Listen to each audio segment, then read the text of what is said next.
राम राम हरे राम, हरे राम हरे राम, राम राम हरे हरे, राम राम हरे हरे। बोलिए सच्चिदानंद भगवान की जय। प्रिय श्रद्धालुजनों, धर्म और अधर्म व्याख्या इस पर हो रही है। धर्म की स्थापना के लिए भगवान आते हैं, लेकिन आज धर्म को नष्ट करने के लिए भगवान जा रहे हैं। लक्ष्मी जी ने चरण पकड़ लिया, कहा महाराज मैंने सुना है कि आप वृंदा के सतीत्व को नष्ट करने जा रहे हैं। भगवान ने कहा, नारायण ने कहा बिल्कुल ये सत्य है, लेकिन आपके भक्तों को गिलानी होगी और मैं भी अपयश की पात्र बनूंगी। इस पर आपको विचार करना चाहिए। कहा जलंधर नहीं मरेगा। कहे जलंधर को मारने के लिए और भी तरीके हैं, उन तरीकों को अपनाया जा सकता है और आप मार सकते हैं जलंधर जैसे पापी को, लेकिन आप वृंदा के सतीत्व को नष्ट करके फिर जलंधर को मारें तो यह दृश्य उचित प्रतीत नहीं हो रहा है। मैं बहुत ही घबरा रही हूं, बड़ी बेचैनी हो रही है, आप मेरी बेचैनी दूर करें। पहले भगवान ने कहा लक्ष्मी घबराने की जरूरत नहीं है। वृंदा महान सती है, महान पतिव्रता है, लेकिन वृंदा जब स्वयं क्षमा मांगेगी, क्योंकि अपराध करने वाला क्षमा मांगता है। क्यों भाई, अपराध करने वाला क्षमा मांगता है ना। अगर अपराध मैं करूंगा तो मैं क्षमा मांगूंगा और वृंदा के द्वारा अपराध हुआ होगा तो वो क्षमा मांगेगी।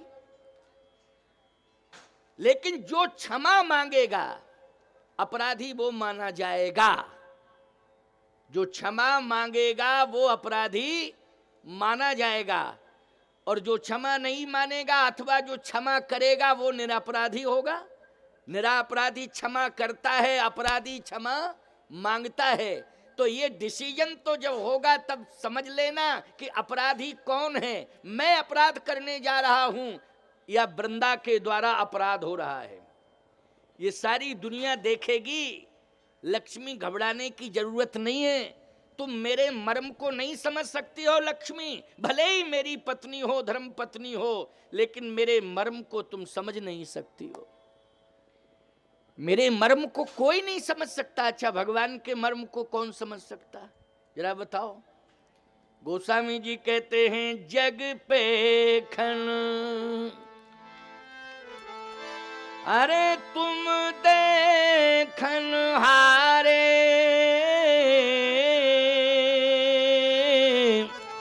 ओ विधि हरि शंभु नचावन हारे, ओ तेऊ न जानहि मरम तुम्हारा, और तुम्हें को जान निहारा। ब्रह्मा विष्णु महेश ये त्रिदेव भी मेरे मर्म को नहीं समझ सकते। लक्ष्मी तुम भी मेरे मर्म को नहीं समझ सकती हो। लेकिन जब मेरा मर्म प्रकट होगा तो उस समय तुम्हें सुन करके परितोष मिलेगा। देख करके और सुन करके तुम्हें लक्ष्मी परितोष मिलेगा। लक्ष्मी जी ने कहा महाराज एक शंका और हो रही है। क्या? वो मर्म आपका जब खुलेगा तब खुलेगा, मुझे परितोष मिलेगा तब मिलेगा, लेकिन अभी तो मैं घबरा रही हूं। आप जलंधर की पत्नी के पातिव्रत धर्म का हरण करने जा रहे हैं, तो जो जिसके साथ जैसा व्यवहार करता है उसे भी वैसा ही व्यवहार भुगतना पड़ता है।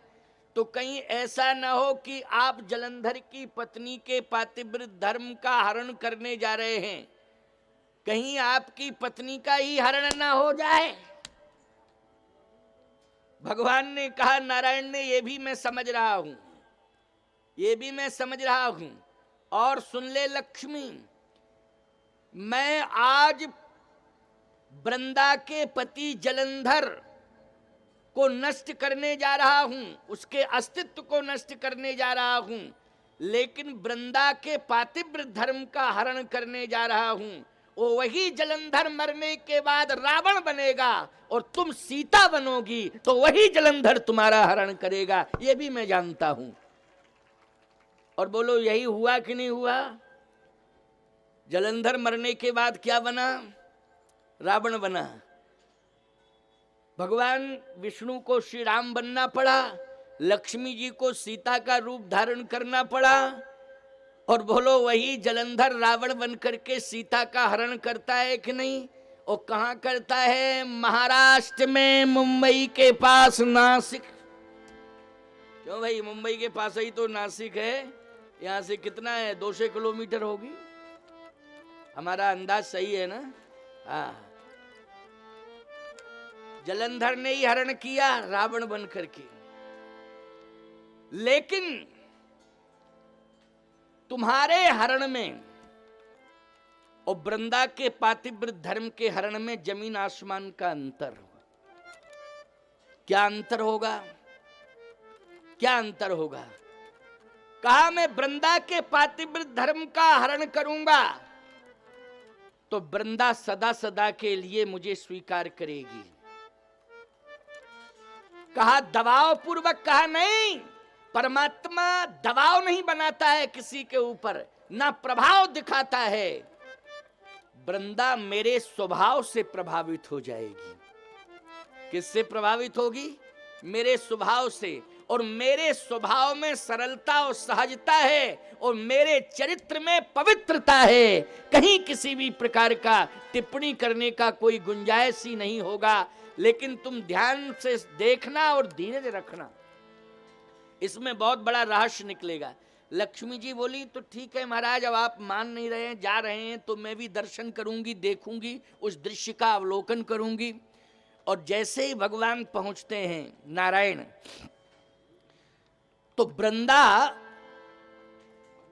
समझ नहीं पा रही है।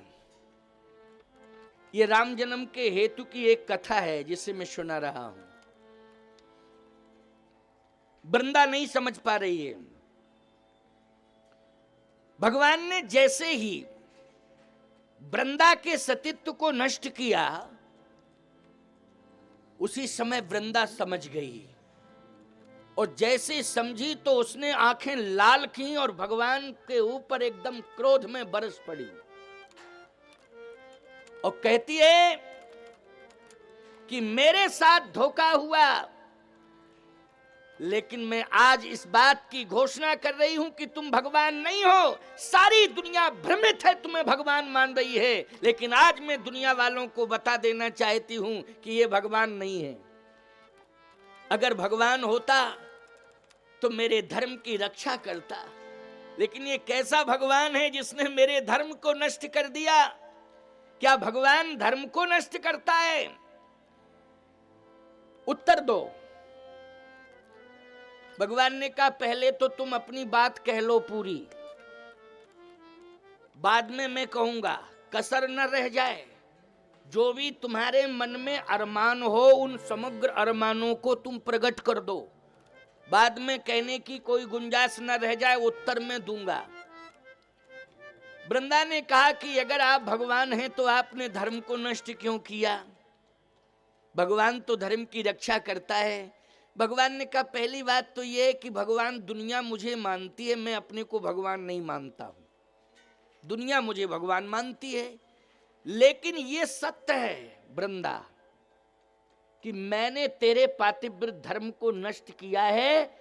मैं कभी कभी धर्म नष्ट करता हूं, वैसे तो धर्म की रक्षा करता हूं, लेकिन कभी कभी धर्म नष्ट करता हूं। वृंदा ने कहा किस कंडीशन में आप धर्म नष्ट करते हैं? भगवान ने कहा वृंदा, जब धर्म अधर्म की रक्षा करने लग जाए, जब धर्म अधर्म की रक्षा करने लग जाए। क्या धर्म को अधर्म की रक्षा करनी चाहिए? क्या ये धर्म है?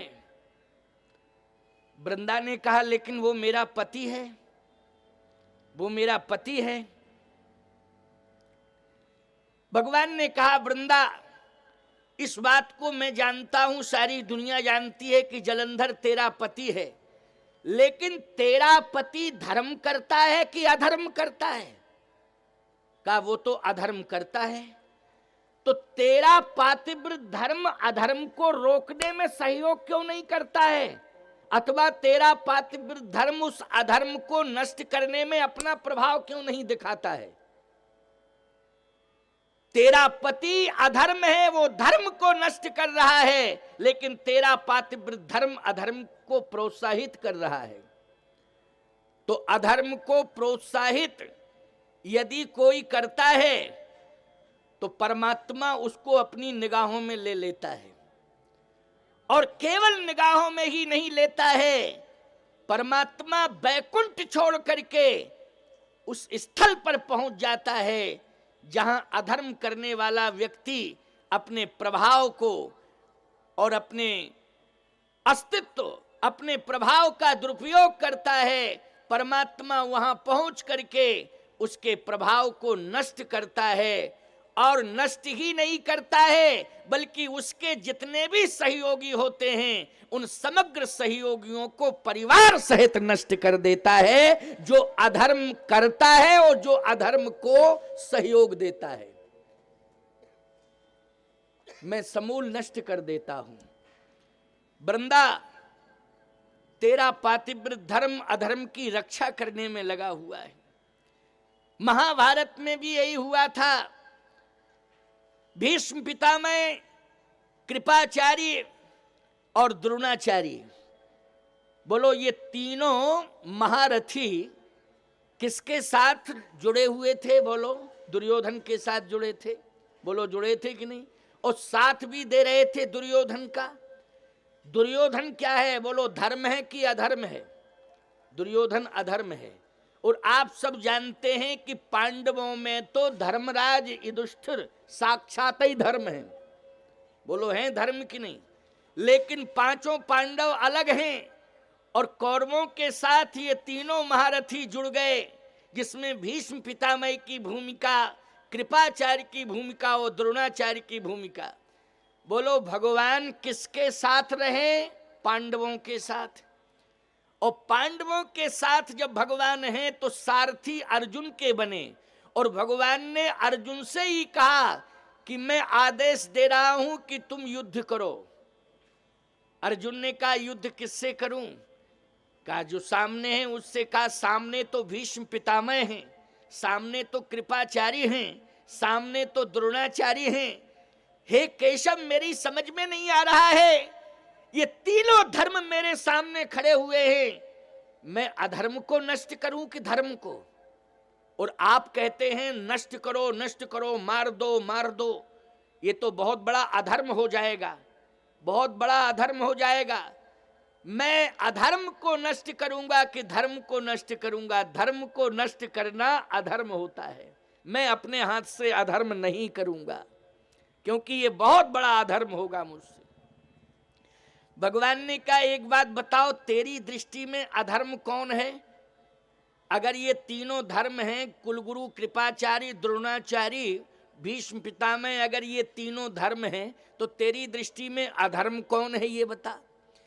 अर्जुन ने कहा मेरी दृष्टि में अधर्म है दुर्योधन, मेरी दृष्टि में अधर्म है दुशासन, मेरी दृष्टि में अधर्म है शकुनी। अगर ये दिखाई दे जाए तो मैं अभी मार दूं, अभी मार दूं। भगवान कृष्ण ने कहा अर्जुन, तुझे अधर्म दिखाई नहीं दे रहा है, लेकिन मैं अधर्म को देख रहा हूं। अर्जुन ने कहा कि आप बताएं अधर्म है कहां अगर आपको दिखाई दे रहा है? भगवान कृष्ण कहते हैं कि ये तीनों जो धर्म सामने खड़े हैं उनके पीछे ही अधर्म है, उनके पीछे अधर्म है। अच्छा, भीष्म पितामह के पीछे दुर्योधन खड़ा हुआ था, और द्रोणाचार्य के पीछे दुशासन खड़ा हुआ था, और कृपाचार्य के पीछे शकुनी खड़ा हुआ था। अब बताओ भाई, महाभारत में ये तीनों अधर्म हैं, लेकिन ये तीनों अधर्म जो सामने तीन धर्म खड़े थे उनके पीछे ही खड़े थे कि नहीं तीनों अधर्म? इससे सिद्ध हो रहा है कि ये अधर्म तीनों बच रहे थे, क्योंकि तीन तीन धर्म कवच बन करके तीनों अधर्मियों की रक्षा कर रहे थे। तो भगवान ने कहा कि मैं आदेश देता हूं कि तुम इन तीनों धर्मों को नष्ट कर दो। कहा क्यों केशव? भगवान ने कहा इसलिए कि जो धर्म अधर्म की रक्षा करता हो, ऐसे धर्म को नष्ट करना धर्म होता है। ये शास्त्र का सिद्धांत है। मैं आदेश देता हूं कि इनको नष्ट करो, मार दो इनको। स्पष्टीकरण हो गया कि नहीं हो गया? भगवान ने यही बात वृंदा से कही कि तेरा धर्म अधर्म की रक्षा करने में लगा था, तो जो धर्म अधर्म की रक्षा करता है, ऐसे धर्म को नष्ट करने के लिए भी मेरा अवतार होता है। इसलिए मैं तेरे धर्म को नष्ट करने के लिए आया हूं, और मैंने नष्ट कर दिया। वृंदा ने कहा नारायण, लेकिन मुझे क्या मिला? मुझे कुछ मिला? भगवान ने कहा पहले ये बताओ तुम्हारी भूल है कि नहीं, गलती है कि नहीं, तू गलती कर रही थी कि नहीं, पहले ये स्वीकार कर, तब मैं बताऊंगा। वृंदा बोली ये मुझसे भूल हो गई। भगवान ने कहा कि जो भूल करता है और फिर मेरे सामने भूल को स्वीकार करता है, शास्त्र के नियमानुसार उसके जीवन का वो प्रायश्चित हो जाता है, और जो प्रायश्चित कर लेता है परमात्मा उसे स्वीकार कर लेता है। अब मैं तुझे स्वीकार कर रहा हूं। अब बोलो भूल किसने स्वीकार की? जल्दी बोलो, नारायण ने की कि वृंदा ने? वृंदा ने की कि नहीं की? इसका मतलब है कि भूल नारायण से नहीं हुई, भूल किससे हुई थी? वृंदा से हुई थी। लक्ष्मी जी ये देख रही हैं, और भगवान लक्ष्मी जी को बोलो पूरी तरह से समझा के गए थे कि नहीं, कि देखो भूल जो स्वीकार, देखती रहना तुम, सुनती रहना, देखती रहना, जो भूल करता है वही क्षमा मांगता है। मांगता है कि नहीं? और जब क्षमा मांगता है तो मैं क्षमा मांगने के वाले के सामने शर्त रख देता हूं कि भूल को कभी जिंदगी में दोहराना नहीं, तब मैं तुम्हें स्वीकार कर रहा हूं। अगर तुम भूल को दोहराते रहोगे तो मैं तुम्हें स्वीकार नहीं करूंगा। लेकिन भूल करने के बाद जीव अपनी भूल को स्वीकार कर ले, और स्वीकार करने के बाद उस भूल की पुनरावृत्ति ना करे, तो परमात्मा कहता है कि मैं उसे निर्दोष कर देता हूं और स्वीकार कर लेता हूं, समग्र पापों से मुक्ति दिला देता हूं। वृंदा से कहा भगवान ने कि ये भूल हुई तुमसे, भूल को तुमने स्वीकार किया, लेकिन भूल क्या दोबारा तुम दोहराओगी? कहा जिंदगी में कभी नहीं दोहराऊंगी, क्षमा करिए प्रभु। लेकिन मैं तो अब कहीं की नहीं रही, मुझे क्या मिला? भगवान ने कहा पति चला गया, लेकिन जगतपति तुझे मिल गया। बोलो कौन मिल गया? जगतपति। पति चला गया, लेकिन जगतपति मिल गया। अब तुझे जब जगतपति मिल गया, तो मैं तेरे उस महान तप से प्रभावित हूं। तेरे तप ने जो प्रदूषण फैलाया था, आज वो प्रदूषण तो सदा सदा के लिए नष्ट हो गया, लेकिन तेरी तपस्या साधारण तपस्या नहीं थी। आज तेरी तपस्या के बल पर मुझे अपने अस्तित्व को दांव पे लगाना पड़ा।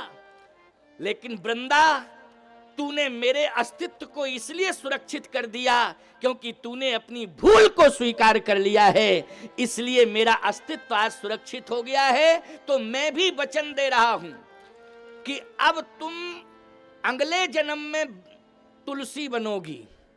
क्या बनोगी? तुलसी।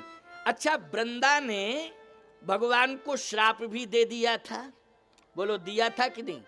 जब वृंदा क्रोध में आई तो भगवान को श्राप दे दिया कि जाओ तुम पत्थर हो जाओ, और तुमने ऐसा काम किया कि काले पत्थर हो जाओ। भगवान हंस पड़े।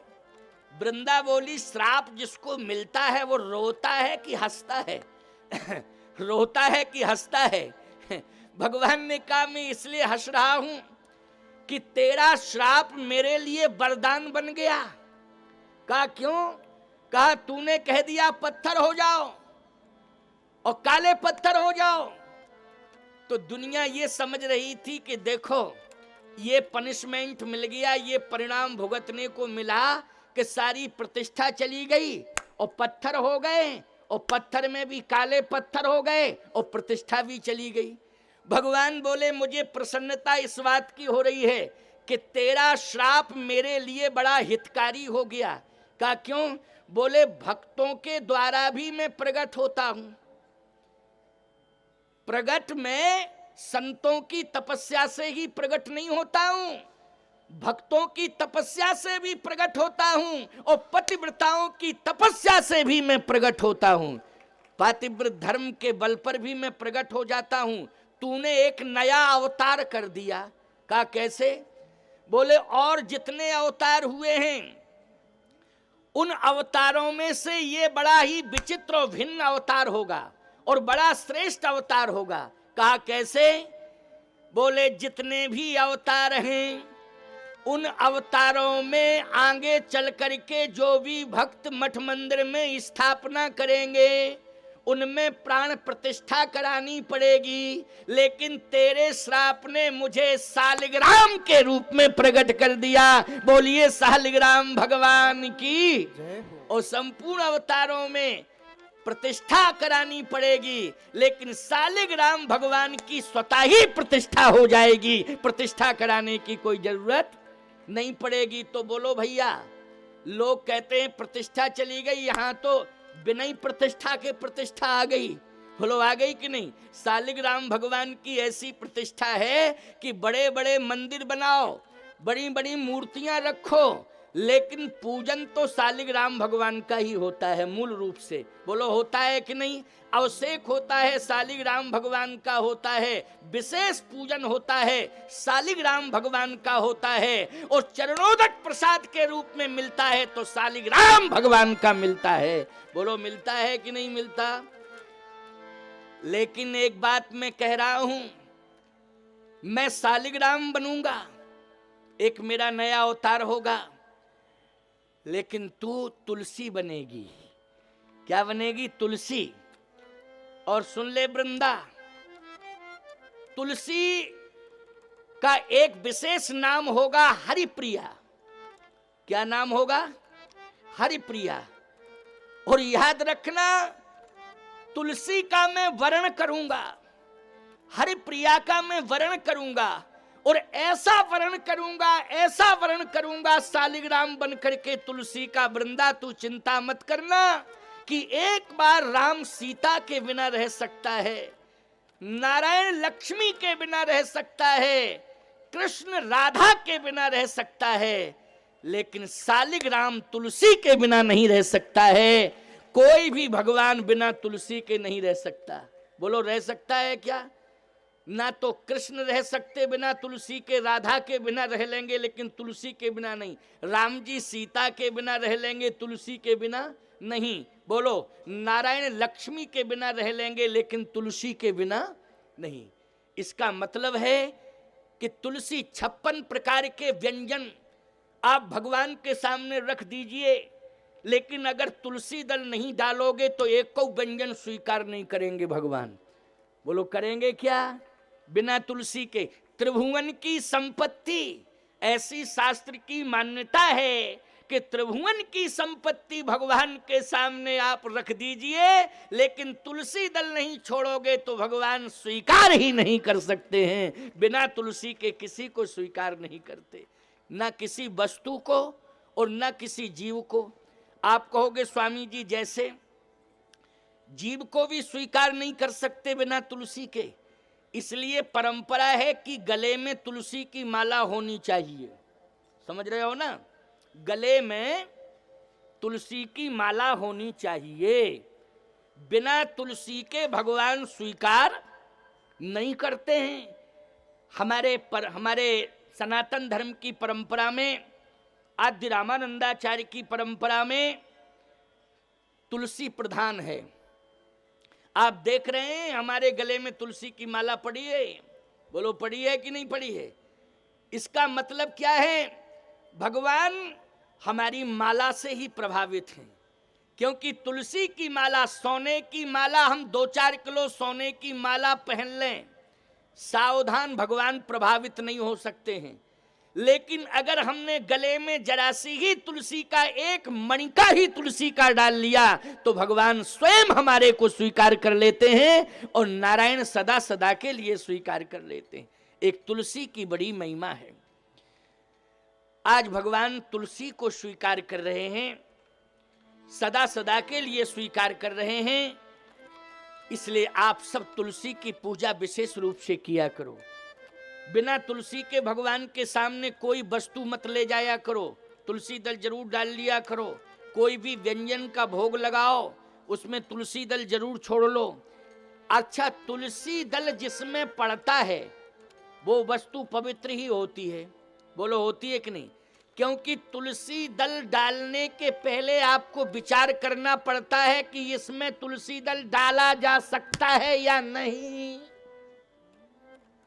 इसका मतलब है कि तुलसी दल अगर हर व्यंजन में डालना ही है, क्योंकि बिना तुलसी के भगवान स्वीकार नहीं करते हैं, तो आपको ये समझ लेना चाहिए कि तुलसी की कृपा से हमारा हर व्यंजन पवित्र ही पवित्र होगा और पवित्र भाव से बनेगा, क्योंकि तभी उसमें तुलसी दल पड़ेगा, तभी भगवान उसे स्वीकार करेंगे। और भगवान जिस वस्तु को स्वीकार ना करें उसको स्वीकार नहीं करना चाहिए। आज भगवान ने वृंदा को स्वीकार कर लिया तुलसी के रूप में, स्वयं शालिग्राम बन गए। ये जलंधर मरने के बाद रावण बना। क्या बना? रावण बना। नारायण को राम बनना पड़ा और लक्ष्मी जी को सीता बनना पड़ा। बोलो, बनना पड़ा कि नहीं? लेकिन सावधान, भगवान के साथ सदा तुलसी है। बोलो, है तुलसी कि नहीं? सदा तुलसी है। भगवान ने जितनी भी लीलाएं की, तुलसी साथ में ही रही भगवान के। इसलिए सीता जी तो भले ही लंका में पहुंच गई, लेकिन कंठ में सदा राम जी के तुलसी पड़ी रही। बोलो, पड़ी रही कि नहीं? तुलसी सदा कंठ में ही पड़ी रही। और एक बात बताएं, जितनी ताकत वृंदा ने जलंधर को बचाने में लगाई थी, उससे बड़ी ताकत वृंदा ने तुलसी बनकर के श्री राम के अस्तित्व को बचाने में लगा दी है प्यारे। इसलिए तुलसी की तपस्या भी श्री राम के साथ काम कर रही थी। अर्थ समझ में आ गया कि नहीं? तुलसी की तपस्या, क्योंकि कंठ में अगर माला पड़ी है तो हृदय तक उसका संबंध रहता है कि नहीं रहता है? और ईमानदारी से बताओ, वो माला कवच बन गई कि नहीं बन गई? तो जिस तरह से जलंधर के समय में तुलसी का पातिव्र धर्म जलंधर की रक्षा करने के लिए कवच बन गया था, वही तुलसी जब वृंदा बन गई तो भगवान के गले में माला के रूप में पड़ी रही और सदा राम की कवच बन करके रक्षा करती रही। इसलिए तुलसी ने कवच बन करके श्री राम जी की रक्षा की। बोलो, की कि नहीं की? इस बात को, गले में तुलसी मुख में राम, जब बोलो जब सीता राम। इसलिए पार्वती, ये रहस्य आज मैंने प्रकट किया है, तुम्हारी समझ में आया कि नहीं? पार्वती जी ने कहा, पूरी तरह से समझ में आ गया महाराज। ओ, बड़ा आनंद आ गया। इसलिए एक कल्प सुर देव दुखारे, एक कल्प सुर देव दुखारे, एक कल्प सुर देव दुखारी। समर जलंधर सन सब हारे, समर जलंधर सम सब हार। समर जलंधर सन सब हारे, समर जलंधर सम सब हार। समर जलंधर सन सब हारे। लेकिन भगवान नारायण ने आज जलंधर का वध किया, क्योंकि वो वध का संबंध सीधा वृंदा के सतीत्व से था। अर्थात वृंदा के सतीत्व को नष्ट करके धर्म के अस्तित्व को सुरक्षित कर वृंदा को तुलसी के रूप में सदा सदा के लिए स्वीकार कर लिया। बोलिए तुलसी महारानी की, श्री शालिग्राम भगवान की। तो आज शालिग्राम भगवान का जन्म हो गया कि नहीं हो गया? क्योंकि कथा में राम जन्म के पहले शालिग्राम भगवान का जन्म होना जरूरी है। तो अभी अभी शालिग्राम भगवान का जन्म हुआ। अब दूसरी कथा जन्म की सुनिए। भगवती पार्वती ने कहा, महाराज मैंने ये सुना कि प्रताप भानु मरने के बाद राक्षस रावण बना। हाँ, भगवान शंकर ने कहा यह बात भी बिल्कुल सत्य है। प्रताप भान अगले जन्म में, दूसरे जन्म में राक्षस रावण बना। तो प्रताप भान की गलती क्या थी महाराज? ये प्रताप भान है क्या? क्या ये सत्यकेतु का बेटा है? किसका बेटा है? सत्यकेतु का बेटा है। सत्यकेतु एक राजा है। जैसे महाराज मनु की कथा कल आपने सुनी थी ना, मनु जी राज्य छोड़ के वन में तपस्या करने गए, ऐसे सत्यकेतु भी राज्य छोड़ करके वन में तपस्या करने गया। तो सत्यकेतु की तपस्या में कौन सी ऐसी भूल हो गई कि उसका बेटा प्रतापभान राक्षस बन गया? लेकिन महाराज मनु की तपस्या का कितना बड़ा प्रभाव हुआ कि महाराज मनु की तपस्या ने निर्गुण निराकार ब्रह्म को सगुण साकार बना करके नैमिष की भूमि पर प्रकट कर दिया। बोलो, किया नैमिष की भूमि पर प्रकट? भगवान प्रकट हुए थे नैमिष की भूमि पर। थोड़ा सा अधूरापन रह गया था कथा में, क्योंकि महाराज मनु की कथा आपने सुनी तो थी, लेकिन बस वहीं पर प्रसंग अटक गया, क्योंकि समय का अभाव रहा, समय पूर्ण हो गया था। इसलिए मैंने कहा विस्तार कल करूंगा। ब्रह्म स्वयं प्रकट हुआ और साकार रूप में प्रकट हुआ था। नील सरोरुह नीलमणि नीर नीरधर श्याम, लाजय तन शोभा निरख कोटि कोटि शत काम। ब्रह्म प्रकट हुआ और ब्रह्म से भगवान ने, ब्रह्म ने मनु जी से ये कहा कि मांगो मांगो, मांग मांग मांग, क्या चाहिए बोलो बोलो। कहे कि अब आप आ ही गए हो मेरे सामने, तो चाहो तुम ही समान सुत प्रभूषण कवन दुराव। आपके समान सुत, भगवान बोले मेरे समान तो मैं ही हूं, कोई दूसरा है ही नहीं। तो मनु जी बोले जब कोई दूसरा नहीं है तो आप ही आ जाओ डायरेक्ट, क्या दिक्कत है? भगवान बोले तपस्या तुम्हारी इतनी प्रभाव में आ चुकी है कि अब मैं मना तो कर नहीं सकता हूं, मैं जरूर आऊंगा। शत्रुपा जी से कहा कि आप चुपचाप खड़ी हैं, आपने भी तो तपस्या की है, आप भी मांग लो। देवी मांग बर जो रुचि तोरे है, देवी तुम्हारे मन में जो रुचि हो तुम मांग लो। तो शत्रुपा जी ने कहा कि मांगना तो था, लेकिन अब मैं मांग नहीं रही हूं। कहे क्यों? इसलिए कि मैं आपसे नाराज हो गई हूं। भगवान बोले जब श्री गणेशई में नाराजी शुरू हो गई तो फायदा क्या है कि मैं आऊं? कोई मतलब नहीं निकलता है। आखिर नाराज उससे हुआ जाता है जिससे भूल हो जाती है, तो मैंने कोई भूल तो की नहीं, आप नाराज क्यों हो गई? पिताजी नाराज हो जाएं ये अलग बात है, लेकिन मां के जीवन में नाराजगी नहीं होती है। शत्रुपा जी ने कहा कि मैं इसलिए नाराज हो गई हूं क्योंकि आपका शब्द आज मुझे व्यथित कर चुका है। शब्द क्या भूल हो गई? हाँ भूल हुई। क्या? बोले आपने अभी कभी कहा देवी मांग बर, हे देवी वरदान मांग लो।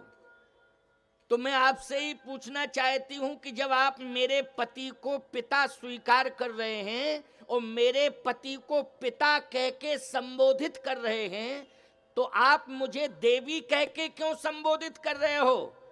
जब आप मेरे पति को पिता कह रहे हैं तो मुझसे देवी नहीं माता कहना पड़ेगा, तब मैं प्रसन्न होऊंगी।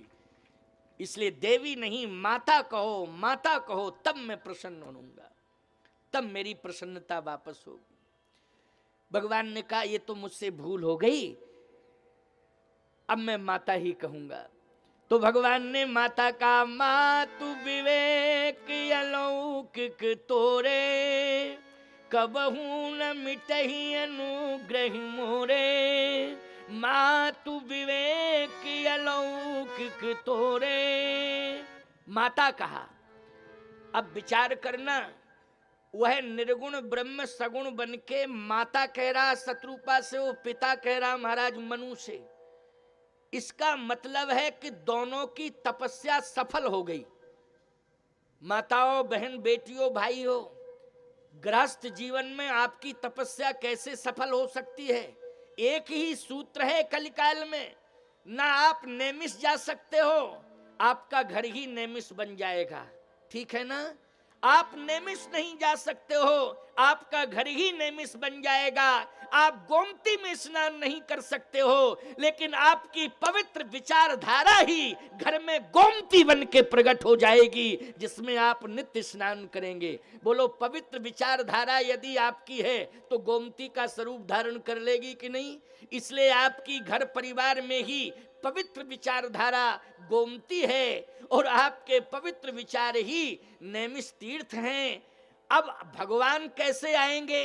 तो तपस्या एक हो जाए। वो कौन सी? पत्नी पति के अनुकूल चले और पति धर्म के अनुकूल चले। अब सुन लो जरा, ये तपस्या है, इस घोर कलिकाल की यही तपस्या है जो मैं आपको बता रहा हूं। पत्नी घर में पति के अनुकूल चले और पति धर्म के अनुकूल चले। बोलो, समन्वय बढ़िया बन जाएगा कि नहीं बन जाएगा? क्योंकि पति धर्म के अनुकूल चल रहा है और पत्नी पति के अनुकूल चल रही है, तो मैं दावे के साथ कह सकता हूं, जहां पति पत्नी दोनों एक दूसरे के अनुकूल हो जाएंगे और धर्म का वातावरण परिवार में बन जाएगा, तो निर्गुण ब्रह्म सगुण होकर के बेटे के रूप में प्रकट हो जाएगा।